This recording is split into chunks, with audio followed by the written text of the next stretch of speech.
आज मैंने सोचा कि हम लोग बहुत दिनों से स्वामी जी की कक्षा में केवल फाइनेंस के विषयों पे बात कर रहे हैं और निवेश के विषयों पे बात कर रहे हैं। तो आप लोगों का एक ही सब्जेक्ट में सुन सुन के शायद ऊबन होती हो।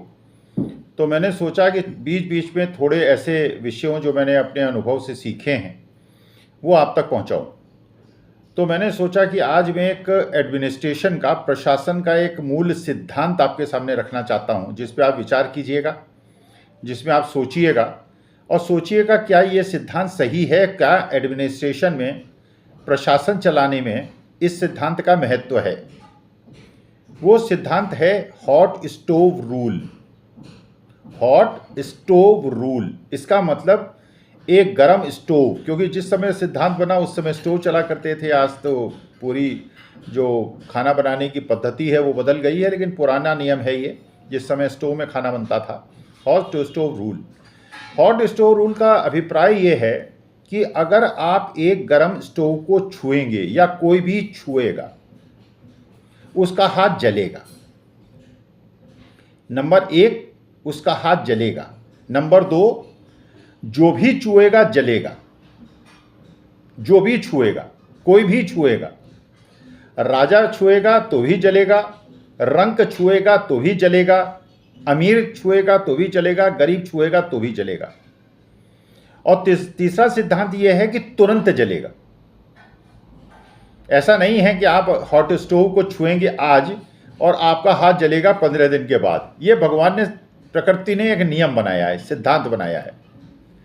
और इस सिद्धांत का अभिप्राय यह है कि ये सिद्धांत अगर आप एडमिनिस्ट्रेशन में, अगर प्रशासन में, अपनी संस्था को चलाने में और अपने परिवार में चलाने में, और अगर आप शिक्षक हैं तो अपनी कक्षा में चलाने के लिए अगर इसका उपयोग करेंगे तो उचित होगा। इसका मतलब यह है, जैसे कहा जाता है कि कानून अंधा होता है। कानून ये नहीं देखता है कि कौन फरियादी है, कौन वादी है, कौन प्रतिवादी है। ऐसा होना चाहिए, नहीं होना चाहिए। डिस्क्रिमिनेशन नहीं होना चाहिए। और जो कानून को निर्णय लेना चाहिए वो केवल तथ्यों के आधार पर लेना चाहिए।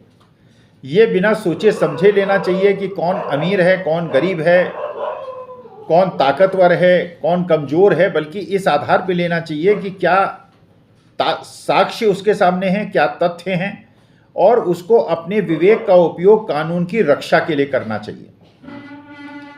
तो अगर ऐसा हो, तो कितना होता है ये तो आप और हम निर्णय ले सकते हैं कि अगर कानून कोई तोड़े तो उसे दंड मिले, तुरंत मिले।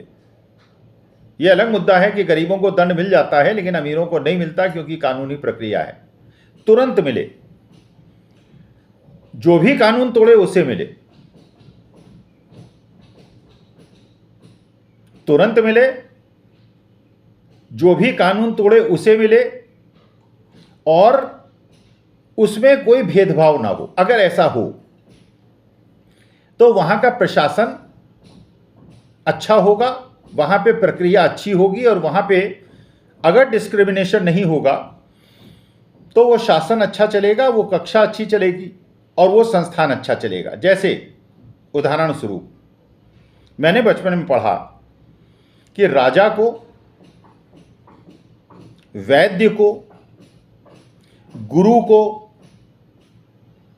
और पंच को, मतलब जिसके पास एडमिनिस्ट्रेटिव पावर्स हैं, जो कक्षा में है और एक टीचर है और सारे छात्र उसके पास शिक्षा ग्रहण करने आए हैं, या वो डॉक्टर या वैद्य जिसके पास कोई पेशेंट आता है इस आशा से कि उसका इलाज होगा और सही ढंग से होगा और अच्छी तरह से होगा, चाहे वो उसका मित्र हो चाहे उसका शत्रु हो। और जो न्यायालय जाता है, जो पंचों के पास जाता है, उसका ये इच्छा होती है कि जो पंच हैं वो निष्पक्ष हों, और अगर वो निष्पक्ष होता है तो उसकी जो फरियाद है उसको ये लगता है ठीक, मैं दोषी था मुझे दंड मिला, दोषी नहीं था तब मुझे दंड मिला तो कष्ट की बात है, तब डिस्क्रिमिनेशन हुआ, इसका माने मुझे न्याय नहीं मिला। इसलिए पंच को, राजा को, क्योंकि राजा के पास ताकत होती है, अगर वो डिस्क्रिमिनेशन करेगा, अगर वो अमीर गरीब में भेद करेगा, अगर वो ताकतवर और कमजोर में भेद करेगा, तो शासन कभी सुखी नहीं रह सकता। डॉक्टर, अगर डॉक्टर का कर्तव्य है, उसके पेशे का कर्तव्य है कि अगर उसके ऑपरेशन टेबल में उसका दुश्मन भी आ जाए तो ये उसका कर्तव्य है कि उसको बिल्कुल एज ए डॉक्टर अपने कर्तव्यों का निर्वहन करते हुए वो उसको ऑपरेट करे, उसे ठीक करे, और जब वो ठीक हो जाए तो फिर अपनी शत्रुता जैसे हो निभाए, लेकिन वहाँ उसका कर्तव्य है उसका ध्यान रखे। ऐसे ही शिक्षक जब क्लास में हो तो उसका कर्तव्य है कि वो अमीर बच्चा है, गरीब बच्चा है, बहुत पैसे वाले का बच्चा है, बहुत बड़े आदमी का बच्चा है या गरीब का बच्चा है, उसमें डिस्क्रिमिनेशन न करे। आपने सुना हो या न सुना हो, बचपन में मैंने किताब पढ़ी मुंशी प्रेमचंद की पंच परमेश्वर। मैं ये संदर्भ क्यों ले रहा हूँ? मैं एक आदर्श स्थिति बता रहा हूँ, कैसा होना चाहिए, क्या होता है वो एक अलग मुद्दा है। पंच परमेश्वर में मुंशी प्रेमचंद लिखते हैं कि एक गांव के अंदर एक बहुत अमीर आदमी में और एक बहुत गरीब आदमी में डिस्प्यूट हो गया। कोई जमीन का झगड़ा था, डिस्प्यूट हो गया। तो ये हुआ कि साहब इसमें पंच बनाए जाएं गांव के। तो मानी बात है, अमीर आदमी था तो ये कहा गया कि ठीक है, आप लोग अपने आपसी सहमति से पंच निर्णय कर लें। तो अमीर को प्रेफरेंस मिलनी थी, प्राथमिकता मिलनी थी, तो अमीर ने अपने एक मित्र को कहा कि ये पंच रहेगा। मित्र ने भी स्वीकार कर लिया। गरीब के पास कोई विकल्प नहीं था, उसने कहा कि ठीक है, जो विकल्प आप सुझा रहे हैं ठीक है, ये पंच बनते हैं, हम फरियाद करेंगे।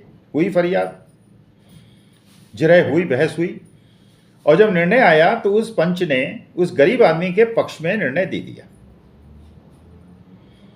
तो अमीर आदमी को बड़ा बुरा लगा कि मेरा दोस्त है, बचपन का दोस्त है, मैंने इस आशा पे इसको पंच बनवाया था कि मेरे पक्ष में निर्णय लेगा। तो उसके पास गया, उसने कहा ये तुमने क्या किया? तो उस पंच ने कहा कि मैं तुम्हारा मित्र था, मित्र हूं और मित्र रहूंगा, लेकिन जब मैं पंच की कुर्सी पे बैठा था, जब मैं न्याय के मंच पे बैठा था, उस समय मेरा ये नैतिक कर्तव्य था कि मैं जो पंच के कर्तव्य हैं अगर उसका निर्वहन मैं नहीं करता हूं और मैं जो न्यायोचित उचित कार्य है वो नहीं करता हूं, निर्णय मेरा पक्षपात पूर्ण होता है, तो मैं उस कुर्सी का अपमान करता हूं, और जब मैं उस कुर्सी पे बैठा हूं उस पद का अपमान करता हूं। इसलिए मैंने निर्णय लिया जो कि न्याय के अनुसार था और जो होना चाहिए था। अब वो बात खत्म हो गई, हम आप मित्र हैं और मित्र की तरह रहेंगे। मतलब कहने की बात यह है कि अगर समाज के अंदर राजा, पंच माने जज, शिक्षक, टीचर और डॉक्टर, ये चार पेशे ऐसे हैं जिसमें हमको डिस्क्रिमिनेशन का अधिकार है ही नहीं। हम है ही नहीं अधिकार, हम डिस्क्रिमिनेशन कर ही नहीं सकते, क्योंकि हमारी क्लास में जो भी बच्चा आया है वो एक छात्र है, वो एक कच्ची मिट्टी है जिसको हमको एक मूर्तिकार के रूप में, एक कलाकार के रूप में हमें उसे शेप देना है। और अगर उसको शेप अच्छी मिली और जीवन में सफल हुआ तो ये एज ए शिक्षक मेरा कर्तव्य पूरा हुआ। नहीं बनी तो मेरा दोष है, कच्ची मिट्टी का दोष नहीं है। इसी प्रकार की स्थिति राजा के पास है, क्योंकि राजा के पास शक्ति होती है। अगर वो अपनी शक्ति का दुरुपयोग करने लगे, अगर वो डिस्क्रिमिनेट करने लगे, अगर अपने पक्ष वालों का और अपने विपक्ष वालों के बीच में भेद करने लगे, धर्म और जाति के आधार पर भेद करने लगे, तो राजा के पद में बैठने योग्य नहीं। तो इसलिए मैं आप लोगों से आशा करता हूं, जो नए हैं, युवा हैं, जो छात्र हैं, वो इस चीज़ का पूरा ध्यान रखें कि जब आपको कोई जिम्मेदारी मिली है तो उसमें जो जिम्मेदारी मिली है उसका निर्वहन ठीक प्रकार से करें, और जो ये सिद्धांत है, मूल सिद्धांत जो हमारी सनातनी परंपरा है, इसका ध्यान रखें, और तभी समाज सुदृढ़ होगा और अच्छा बनेगा।